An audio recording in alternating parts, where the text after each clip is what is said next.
know my eyes, I be crying.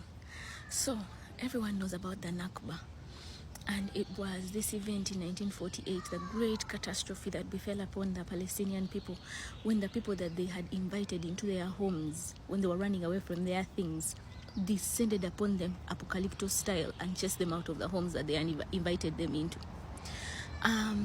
So it was a great catastrophe, and the effects of this can be felt to this day, and everyone knows about it now, but no one knows about the Maafa. And this is the great disaster that befell upon Africa and has been raging on for 600 years. So life was going on, normal things. People were going to university, people were doing international trade, people were roaming up and down, like it was normal stuff. There were empires, some of the empires that I've talked about here, Monomotapa, Bakuba, the Baganda, sophisticated empires going on, people living their normal life the way you be living your normal life. Then there was an alien invasion onto the continent of Africa. Aliens descended there in their fancy ships, and wars raged on. For centuries and centuries, people were fighting. Centuries. Now, like the Ashanti Anglo wars, even in like 1870, they were still fighting. Full-blown wars. Mercenaries would come from Britain. They would come and attack, the same way they are doing, like where they go to Iraq. They would come, 1 year, 2 years fighting. They would beat them. They would leave. They would pause for like 4 years, come back. 1 year, 2 years, fight. They would beat them, they would go.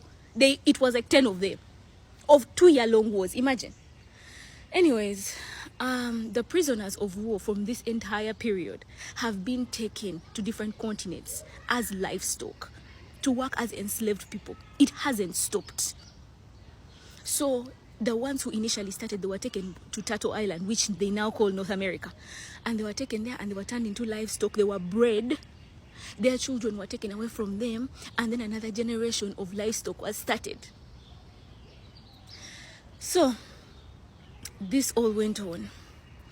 And they used them to build what we now refer to as Western civilization. All of Western civilization was built off of the backs of those prisoners of war. Our beautiful, resilient people who had survived things that we cannot even imagine.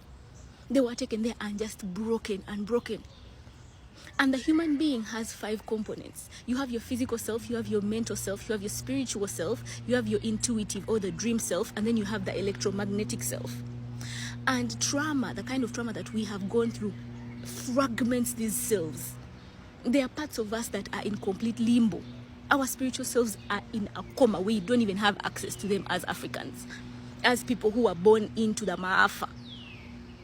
And it comes from a Swahili word, kifo, which means one aliving, or vifo, which means many aliving. A lot of Bantu languages understand this, like in Luganda, okufa. Okufo, okunji, dala. And today is African Liberation Day. So celebrate where you are, or mourn where you are, until we reach Uhuru.